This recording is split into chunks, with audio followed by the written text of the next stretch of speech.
me, the session. There's only one way I can continue to speak with the great minds of the world, the new pioneers, continue to accelerate my resume, and to continue my goal of being one of the most renowned researchers.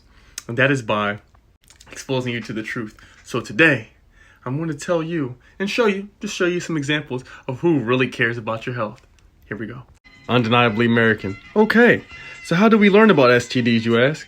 Have you ever heard about the Tuskegee experiment? 1932 to 1972. It was tried on 600 African Americans. That's right, 600. It was only meant to last 6 months, but ended up lasting 40 years. Wow. They injected these people with syphilis and didn't tell them.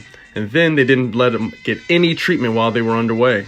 And after court, they settled with medical benefits. So after being injected with syphilis, they were given medical benefits. The same thing happened in Guatemala, 1946.